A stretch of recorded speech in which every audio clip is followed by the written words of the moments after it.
Alright, here is an odd one I picked to review today. Peter Parker's Spider-Man, number 6 from 1999. The Jason Bourne cover should alert you to the fact that we are in the Jason Bourne reboot, but not a reboot, period of Spider-Man. This was the second Spider-Man title, which, other than the cover here, wasn't handled by Jason Bourne. This is by Howie Mandel and Jr. And we have some great but divisive artwork by Jr. That is the strongest part of the whole next chapter era of Spider-Man. Jr.'s art on Peter Parker Spider-Man. Our story involves Kingpin Man and his choice assassin Bullseye Man. Great opening bit here. And then, well, you've got to turn this page on its side to read it, which I love doing, absolutely love it. And Hydra have re-outfitted themselves as pseudo-ninjas because Jr. is penciling this. And then we have Senator Ward. He isn't worth explaining. He really isn't. Senator Ward is one of many empty pieces of shit that they were introducing in the next chapter. And instead, although I know I've talked about it before, I will explain the next chapter. It can all be traced back to the Clone Saga. You see, the Clone Saga had managed to lose the books a sizable portion of their audience. Sometimes I sound like I am defending the Clone Saga, but there are good stories during the Clone Saga. It went on for multiple years. Of course, during that passage of time, there was, by chance, good stories told during it. What people often depict the Clone Saga as is its worst bits. And those are the bits we need to focus on today. Ben Reilly being revealed as the real Peter Parker. Peter Parker hitting his missus. The entire maximum clonage shite. It made sense that people dropped Spider-Man. It doesn't matter if there's good stories in there or there's some quality stuff with Ben Reilly as Spider-Man. They had a good reason to drop the titles. So when they wrapped up the clone stuff forever, Marvel went back to normal with Spider-Man. They thought they could resume regular entertainment. Peter Parker as Spider-Man. Normal Spider-Man stories. And on reflection, that was the ideal solution. But the problem was people weren't coming back.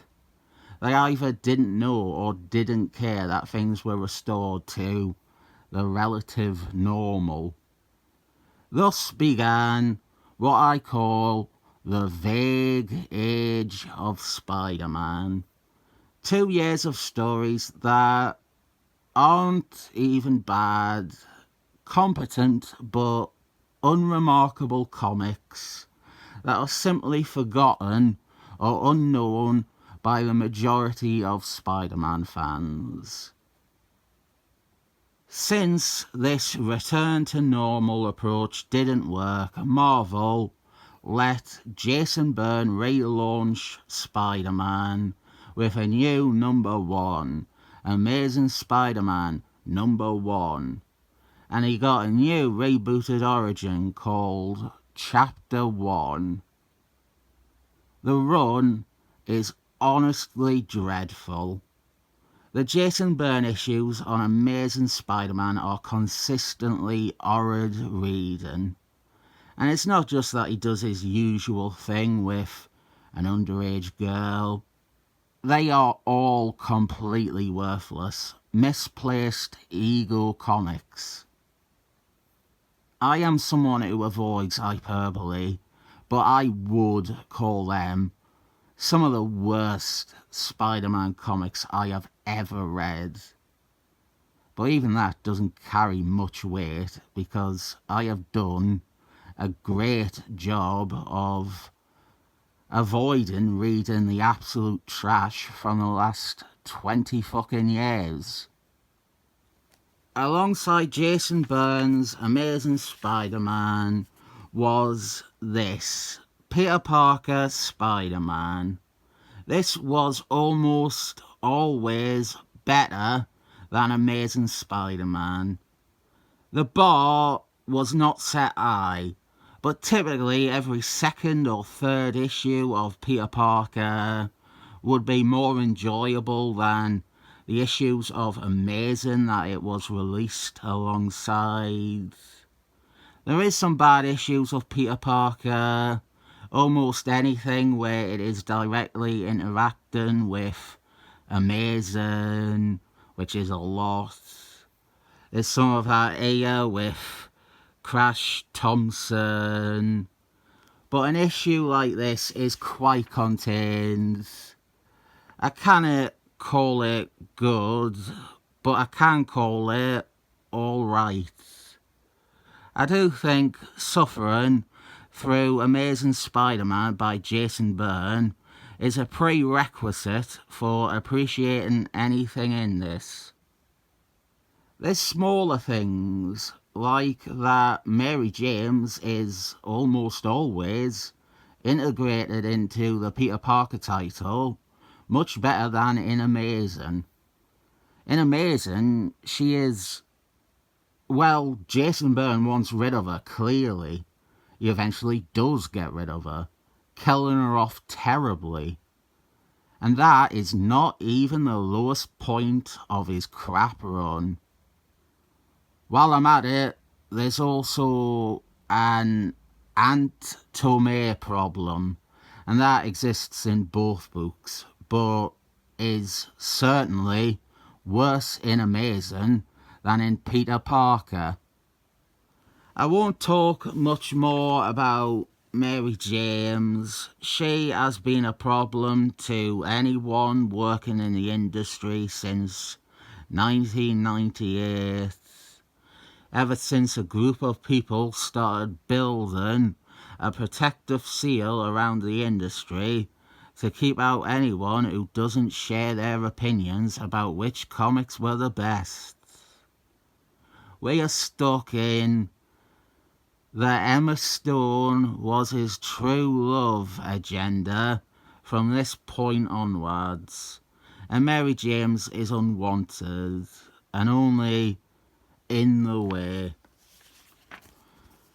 Truthfully, the plot and character drama in this isn't even good.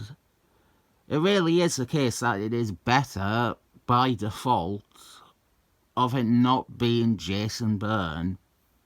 Peter Parker has to look out for Arthur, Emma Stone's uncle. He has some dodgy dealings with the mysterious Senator Ward. It is Howie Mandel writing, so Senator Ward goes absolutely nowhere and is left with more unanswered questions and contradictions than a character with so little fanfare should have. I removed an insert from in between these pages. I didn't want to bash Jason Byrne even more, but I will say the other book that it is advertising is excellent. Generation Next by Jason Fabergé and Ken Dodd. They did do an epic collection of it recently that had almost the entire run in one volume, other than issue 45, which is super frustrating. and even more annoying when you know that it is an Emma Frosty's issue. We have a deal going down between Arthur and Senator Ward. But here's something that we haven't done in a fucking age. I forgot I even did it until I saw this page. What else did we have out that month or that week? Running down the list, I will begin with what I have. If you want me to review any of these, say so below. I am game, unless it is excellent men shit. Avengers 17 by Jeremy Ordinary. That is a fill-in story arc in the middle of Kurt Busey's run. It's not bad. He brings Darth Knight and Captain Marvel's a real one, Monica Rambeau, back for a guest shot, and the villains are the Urton crew. Much better than the run it is in the middle of.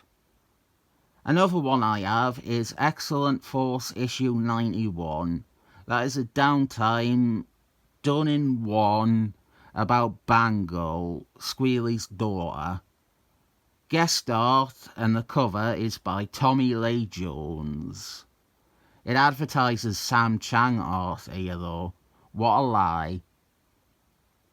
I'm unsure about this, but I think I have Ed Gambit 5.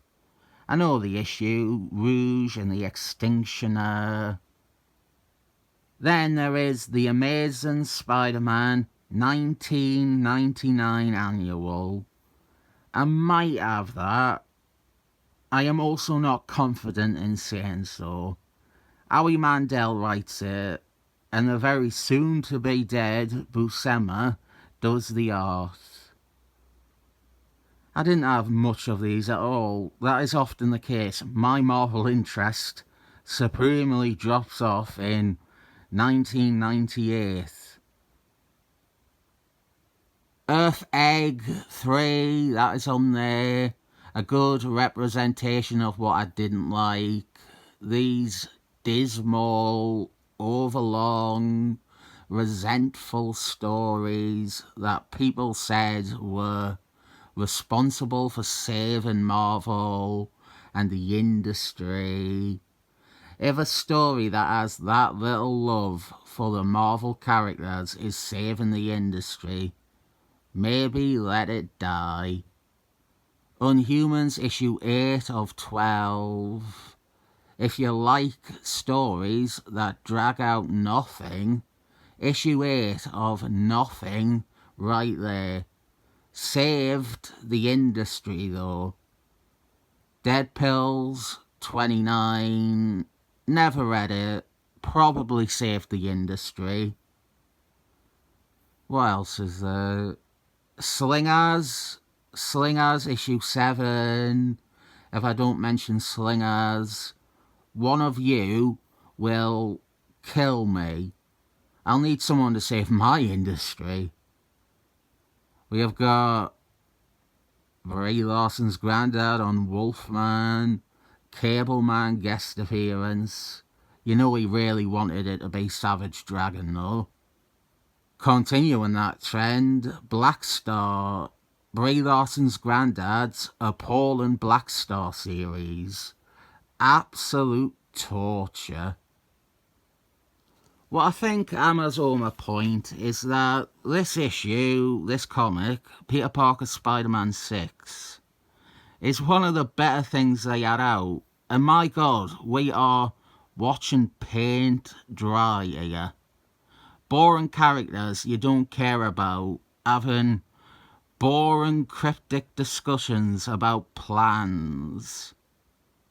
There is an obvious dramatic improvement when we get to Bullseye Man's attempt on Senator Ward's life. We have got a great villain from another title to offer a fighting partner for our web slinger. A very natural pairing too. Spider-Man shares Kingpin Man as a villain with Daredevil, so it makes sense that Spider-Man would inevitably encounter Bullseye Man. His agility and spider sense also make him a perfect combatant to challenge Bullseye Man's main set of skills. The only complaint is I wish it went on for a bit longer. Is there not a page of boredom in here that we could eliminate to allow for more of the sequence people actually want to see? Junior's art is good, and that is what I am ganning to end it on. His art from this run and from Spider-Man books around the time really was elevating stories. This isn't bad.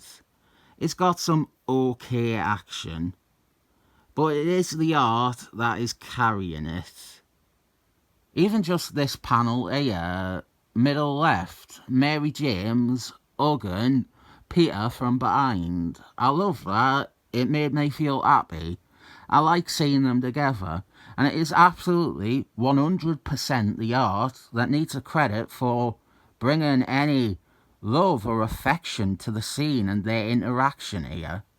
I definitely don't recommend any of the next chapter Spider-Man comics, but flip through the Junior ones. There's some solid art wasted on bad stories.